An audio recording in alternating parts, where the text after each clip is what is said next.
Welcome back to the 1% podcast. This is your host, Simon Cromer, and today we're going to be doing a Q&A episode. This will be on the 1% podcast as well as YouTube. So two options, audio or video version. And guys, we're going to be covering a lot of questions today, probably 20 to 30 minutes worth. It's going to be super informative. So sit back, relax, and enjoy. Let's dive in right now.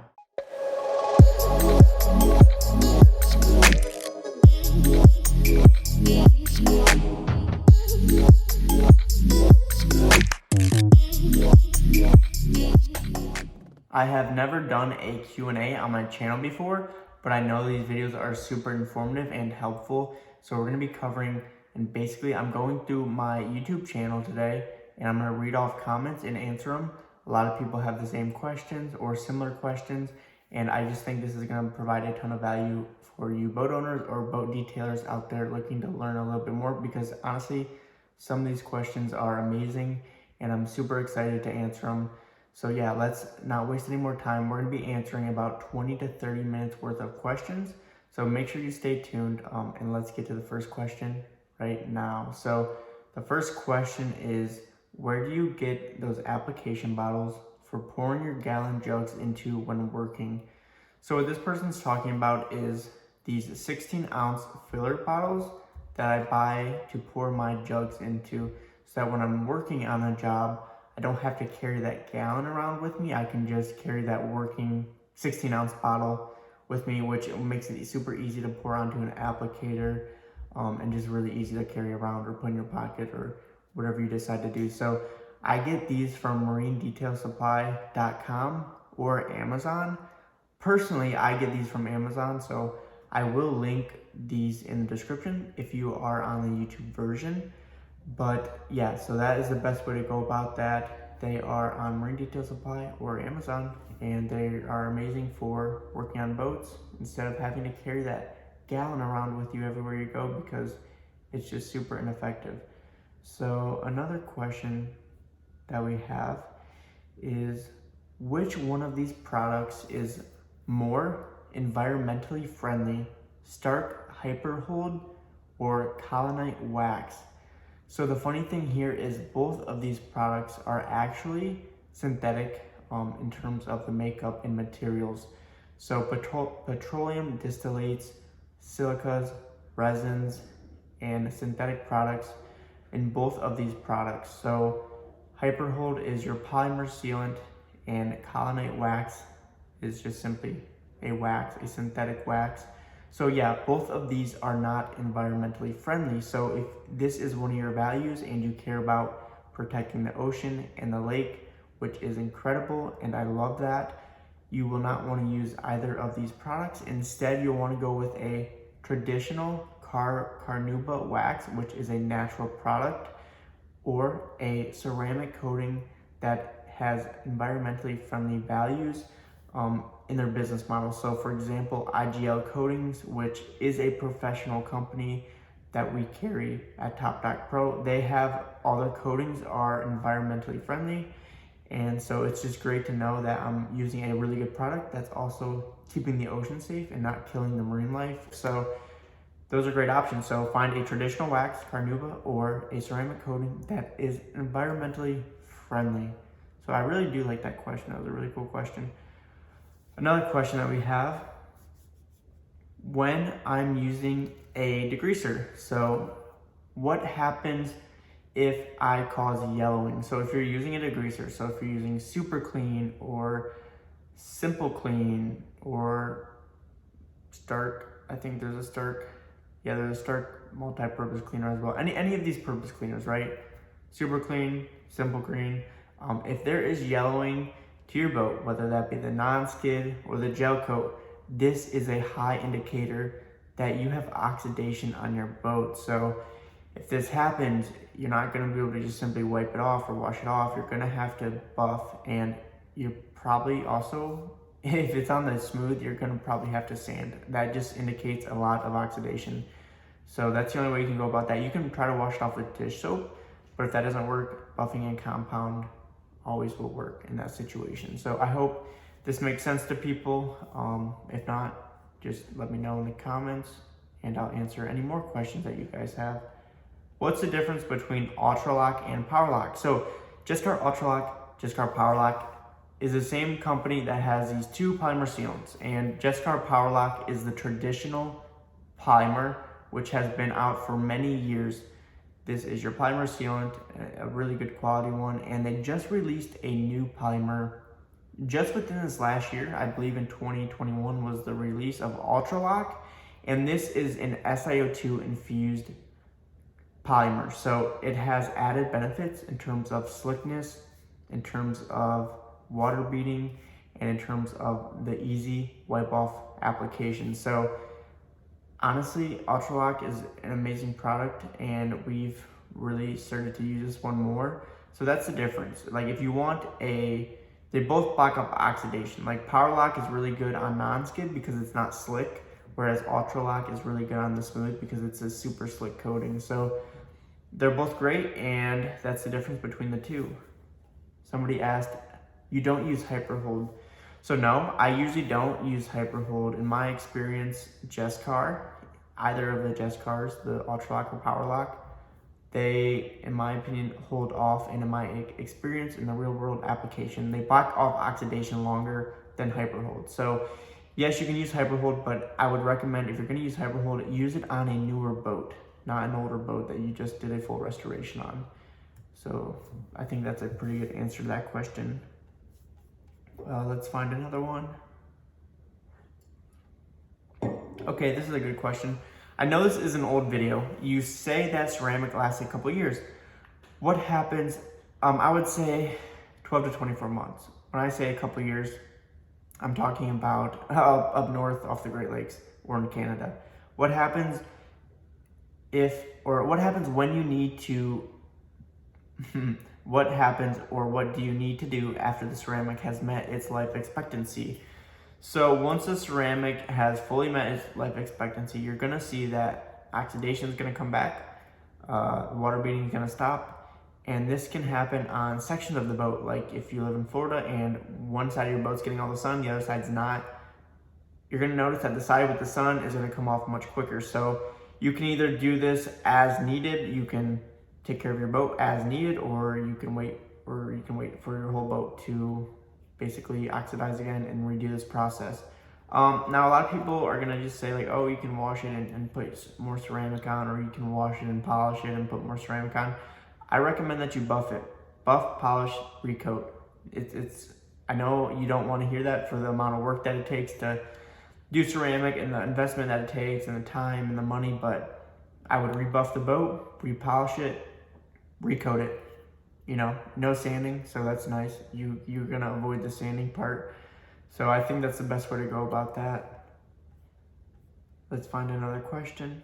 What would you recommend for older outboards that have already started to fade paint on the top? So this is an amazing question. This comes from my video of how to restore your outboards.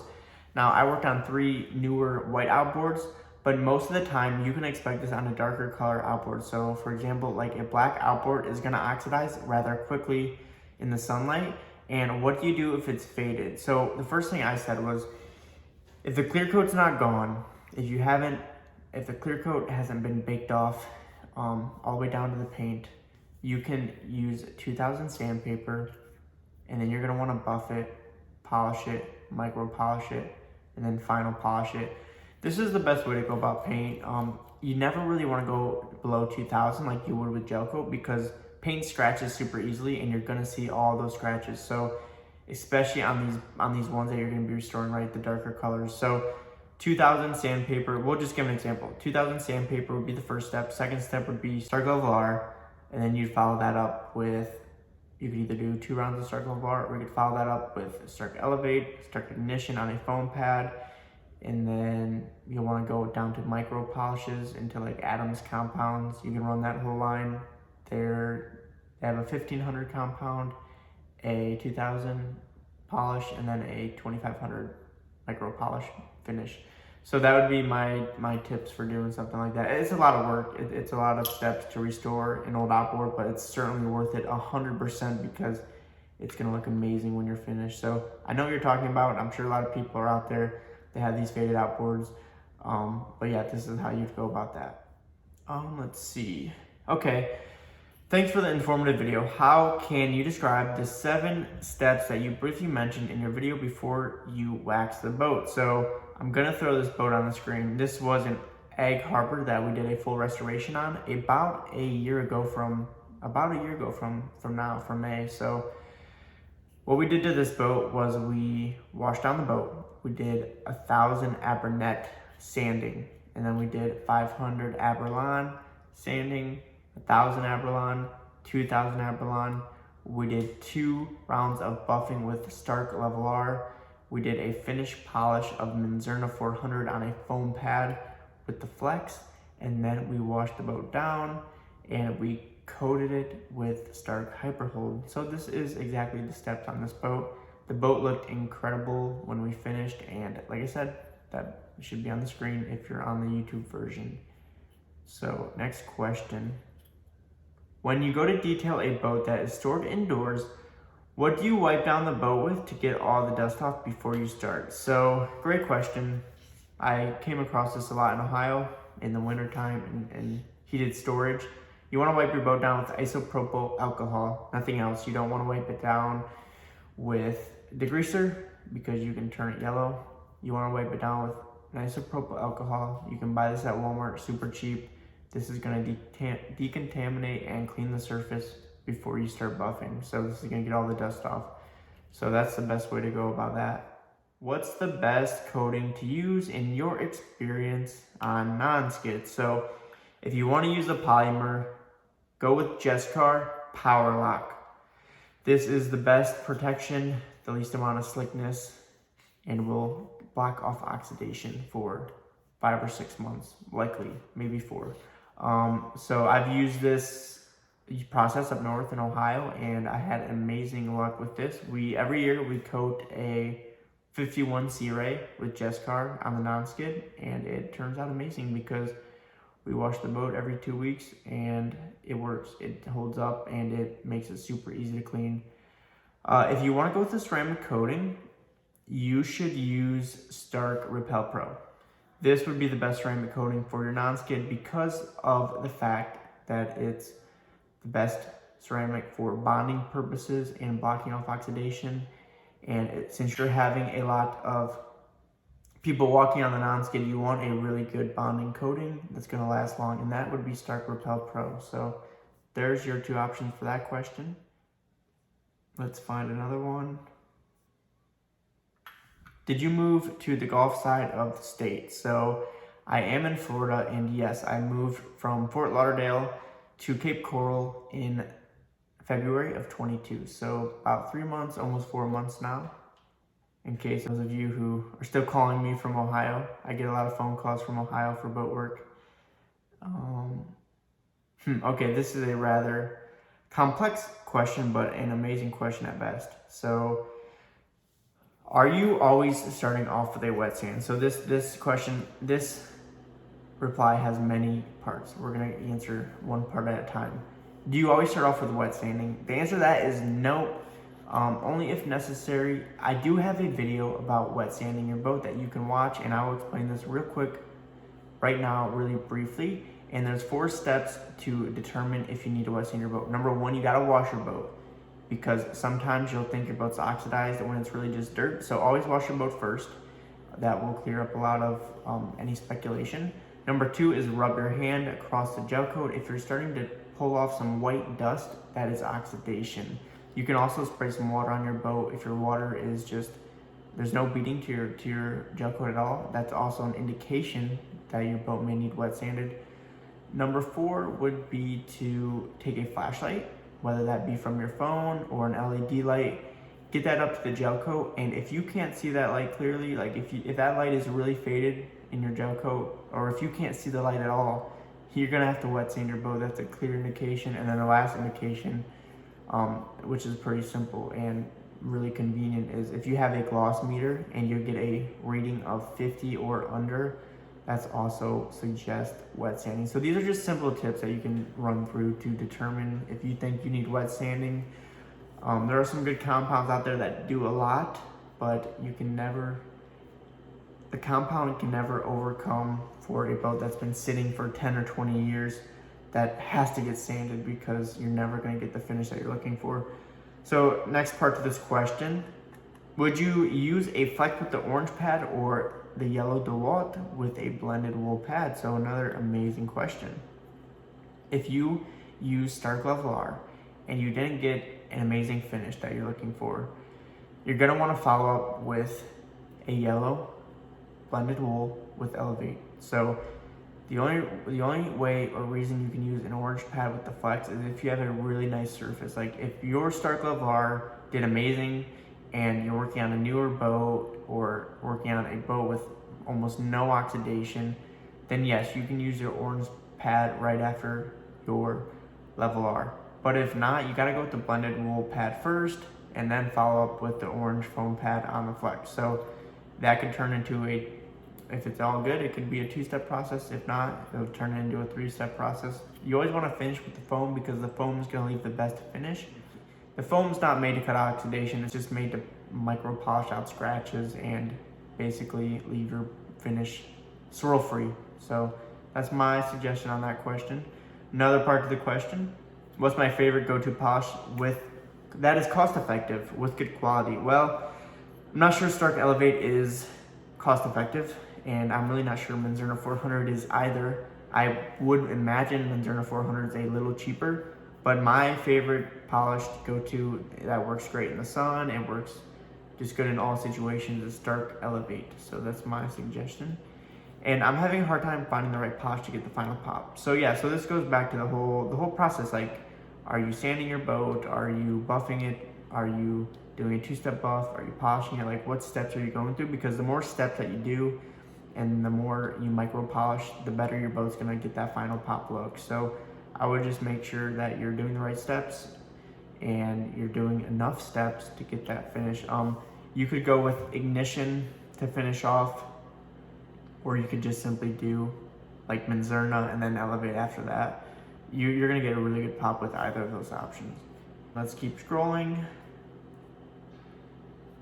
Do I use a thicker amount of compound on a darker color boat? So, this is an interesting question because of the oxidation level. The reason I used a lot of compound is because I sanded previous to buffing. So if you're gonna sand before compounding, you will use more compound, 100% guaranteed, because your surface is so dull, it's so scratched up, you have to have more compound to move around. So that's a pretty simple, I guess, answer for that question. How long is the graphene coating? So I'm assuming they're talking about Starke. So yeah, so Starke liquid kraken. How long does the graphene coating last on Lake Eriet? If you do this properly, which I commented in this answer, 12 to 18 months, if you do this properly, this process, you should get 2 seasons in Lake Eriet. With proper maintenance and washing and proper coating application, 2 seasons should be expected. I would be a little disappointed if I got any less. You should get 2 seasons on Lake Eriet with that product. And that would be with 2 coats, right? So everything we do is based on 2 coats. I have swirled black many times. We all have. Thanks for this video. Yeah, guys, black, blue, these are hard colors to work with. You have to know what you're doing. If you're not a good detailer, it's gonna show. It's gonna show because there's no hiding, there's no covering it up, none of that. You're gonna get exposed. So I definitely agree with that one. That's why it's fun. It's fun to do black. You have to do a couple of black boats a year. You have to. It keeps you honest. It keeps you on your feet. What do I need to get an LLC? So this is an amazing question for anybody who wants to start any kind of business. So to file for an LLC, you just go on the Secretary of State website for your specific state, and then there's usually a business tab, and you click on that business tab, and then you'll find where it says file for a business, and then you just fill out, there's usually an application, you fill out the application, and you pay a fee, send that into the state, and they will basically approve that in a few days normally, and you'll be set up for business. So it's super simple. Just go to your Secretary of State website, and that is where that transaction is performed. Oh, when you file for an LLC, do you need to be insured first? No, you don't need to be insured first. You can set up the LLC whenever you choose to. You can do it before you start the business, after you start the business, before you're insured, after you're insured. None of that matters. Whenever you want. As long as you have the money to pay for, as long as you have 125 bucks, I believe is the fee, and you're good. You can open up your business. What would you recommend to protect cool touch vinyl interiors? So my go-to is Car Pro Pearl. I love Car Pro Pearl is my favorite product on vinyl. I do have a video on this that you can watch, which compares 303 protectant and Car Pro Pearl. Car Pro Pearl, if you use it undiluted, if you use it straight up, this stuff's amazing. It's gonna last a few months. Whether you put that in your car dash or you put that on boat seats, good stuff. I use 303 Aerospace for quicker maintenance, like every week, every 2 week maintenance. So 303 is for more frequent applications, and Car Pro Pearl is better for just getting the better overall finish and just an amazing product that lasts really long. This is an interesting comment just for anyone who wants to take note. I use Jescar 2 coats on my boat, and then I top with 3M wax. So that's interesting. So I do like the Jescar, the 2 coats of Jescar, and you can put a wax over top of a polymer. I'm not sure you need to do that, but yeah, definitely 2 coats is always amazing. Just wondering, if you are in salt water, should you dry off your boat if you can't rinse it off first? No, you should never dry your boat. So if you come back from boating, you should never just dry the boat with your chamois, because you're gonna move salt around the gel coat and scratch it. So if you can't rinse off your boat with water, you should never just simply dry your boat. You have to rinse it and wash it really before you dry it. So if you're gonna rinse it, if you wanna rinse your boat, rinse it and just leave it, okay? Because you're not gonna get all the salt off. If you want to wash your boat, and then you can dry afterwards. That is if you're in salt water. And these are funny comments. I did a lot of drawback on the video of Starke versus Presto versus 3M heavy cut, and basically on how I don't buff these compounds long enough. Starke Hyper is gonna eliminate extra steps because it's a diminishing abrasive. So that's why Starke Hyper has a better finish than 3M heavy or Presto supercut. It doesn't mean that Starke Hyper is better. It just means that it eliminates steps and it's a better one-step compound. 3M is an amazing product for cutting oxidation and doing some really heavy cutting, and I'm sure Presto supercut is as well. I just don't use that one as often. But yeah, so that's why Starke Hyper won that video. How often do I spin clean the pads that I use and replace the pads on a marine detail? So after every single day, I rinse the pads with water. Unless I'm using a wax or a polymer on my pad, I'm not using dish soap. I'm not using any soap. Just water and a hose. I just use water and a hose, and I spray off the pad, and then I spin dry it clean, or spin clean the pad until it's dry, and that's all. So I can usually get a couple boats out of a single pad, usually about 2 details, depending on the size of the boat. If I'm working on like a 40 or 50, then I might run through one whole pad on that job. But if I'm working on your standard like 30-foot boat, I can usually buff 2 boats with 1 pad. So it's pretty cost effective, and the pads I use Lake Country wool pad, and I think it's $21.50, so it's actually pretty affordable. So that's how I do that. How much Starke Elevate will I use? Approximately on a 35-foot express cruiser that includes the non-skid. Would a 32-ounce bottle be enough? Yeah, so Elevate goes a long way because it's a polish. So yeah, you could get away with a 32-ounce bottle on that boat. So anybody who is wondering that. When the anti-slip is colored yellow, do you use Super Clean to get the white color back? I use a white powder. It's a soft acid. I think he's talking about, I want to say, Barkeeper's Friend is maybe what he's using here. And do I use that powder or soft acid to get the color back? No, yeah, you don't want to get down your seats. Any suggestions? So, first of all, super clean removes dirt and grime. This is a degreaser. It doesn't restore colors in boats, neither does a boat acid. And you certainly don't want to use a boat acid every single time you wash your boat because you're diminishing the gel coat. So no, I don't think either of those are good options. What you need to do is get a foamed wool pad, get some Elevate, get the Flex, and go to work on your non-skid and buff it back to a shine because nothing else is gonna get shiny. Super clean just removes the dirt and grime. It doesn't restore the color, and neither will boat acid. So definitely don't use boat acid on your boat every time you wash your boat. Also, you should be using boat acid as least as possible, only when necessary. How do I like Fort Lauderdale? I'm thinking about moving there. I think Fort Lauderdale is amazing. I like the East Coast a lot. It's fast paced, it's very busy, it's expensive, it feels very vacation-like. So if you can handle all that, then go ahead and move to Fort Lauderdale. The boat market's interesting. If you want to charge higher prices and do top-end detailing, it's going to take a little longer to get started versus like Cape Coral where I'm at now. So yeah, it's great. Like if you want to do boating and you're a detailer, yeah, go to Fort Lauderdale. It's an amazing place, really. I liked it a lot. I have Diamond non-skid that has some stains that won't come out with a normal wash. So as expected, I was going to use Level R and later ceramic with Propel Pro. Any advice on compound to use, Level R or Elevate?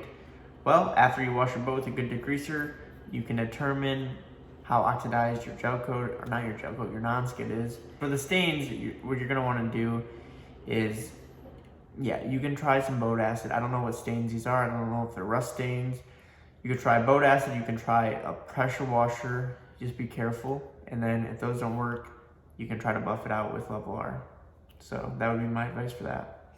And then yeah, if you're gonna do that, finish it with Elevate, coat it with Starke Repel Pro.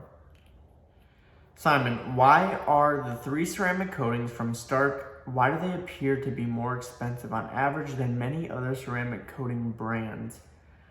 I would say that I don't think that they are.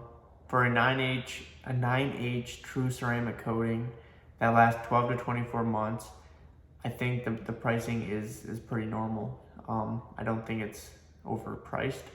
A lot of the ceramics that I would imagine the person's talking about, because I mean you have Underdog, which is maybe a little cheaper than Starke, which is probably very similar quality. IGL coatings are more expensive. G-Technic, probably similar pricing range. I think Starke ceramics are up there with all the other coatings. I really do. I don't find them to be more expensive on average, unless you compare them to a cheaper ceramic that doesn't last as long. Can you use Starke Level R on cars? Yeah, I mean, I suppose you can use anything. I would not. I would shy away from that because that would suggest that you probably have to use a wool pad.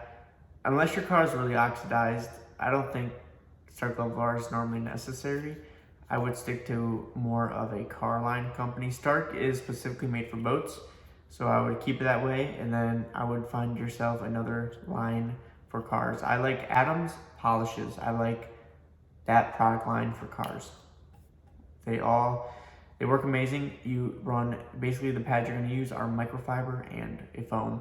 You don't usually need to use the wool pad unless you're dealing with some extreme oxidation.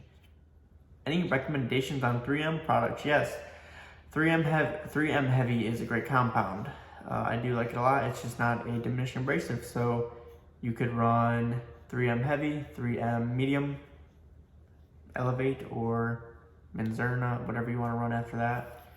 That would be a good process. Have I ever used Marine 31 before? No, I haven't. I don't test as many products as I used to in the past because I really like the results I'm getting now. So I probably should test a few more products, but I really haven't. I pretty much stuck with Starke for the most part. There are some other compounds out there that I do like, such as 3M Heavy and Super Ardex Super 600. Another really good question. When would you use Starke Triple P and how would you use it? So Starke Triple P is a ceramic prep polish or polymer prep polish. And it adds extra depth, extra gloss to your boat, but it restores oils back into your gel coat, and that's gonna set you up for a stronger bond. And in my opinion, what it does is it blocks off oxidation longer. If the boat is brand new, can you go straight to IPA wipe and then ceramic coat the boat? I would say, yeah, typically. It depends. I mean, some boats come from the factory, they add up adhesive or they have this or that on the boat. You just have to examine your boat, and if there's no scratches or if there's heavy scratches, then the bond's not gonna be good. So you'll have to debate whether you want to polish. So yeah, you really just need to examine your boat, and if it came out from the factory in really great condition, then yeah, you just IPA wipe and you can just ceramic coat or do your triple P ceramic coat, whatever you're gonna go with would be my recommendation. Dawn dish soap is a stripper. Do not use on boats unless you're planning to correct gel coat with compounds and polish. Absolutely is a great question, and that is very true. Dawn dish soap is a stripper. It's not to be used after you have waxed your boat. So only use it. The only time you should ever use it is when you're planning to, this is perfect, when you're planning to correct gel coat. Let's see. Okay, this is just a cool question. I get a lot of practical questions from people looking to detail their boat. So we're gonna end on this question. So, question: I have a 2008 bass boat. Don't know the history on my boat that is new to me. I know that it has been repaired in a couple areas, and really not sure if they use gel coat paint or automotive on matching. Boat looks good, no real big scratches. My question is this: in your opinion, should I use Starke Elevate and then use Jescar to finish? Thanks in advance for all the feedback. So questions like these I have a hard time answering because I have no idea what your 2008 bass boat looks like, and I don't know what the history looks like. My recommendation for him was, if there's oxidation, you're gonna have to buff with level R and do that whole thing with your flashlight. Check on that, or if you have a gloss meter, if you're a detailer, maybe go ahead and check on that. If you don't have a lot of oxidation, which I would imagine if you have a 2008 bass boat, you're probably going to want to do a compound polish and wax. So that's my recommendation. I don't think you could get away with just Elevate. So run the wool pad, the foam pad, and then just scar it. All right, guys, this is going to be the end of the Q&A. We are a little over 30 minutes. So I hope this was very informative. I have so many more comments. If you really like this video or this type of style, or you just simply found this super informative, let me know in the comments, because I will push more videos out like this in the future if you guys really do enjoy them. So please comment your feedback below. Guys, if you haven't, hit the subscribe button if you're on YouTube. If you haven't subscribed to the podcast, do that as well. If you like the video, leave a like. Leave a comment, whether you're on Apple Podcasts. Please leave me a review.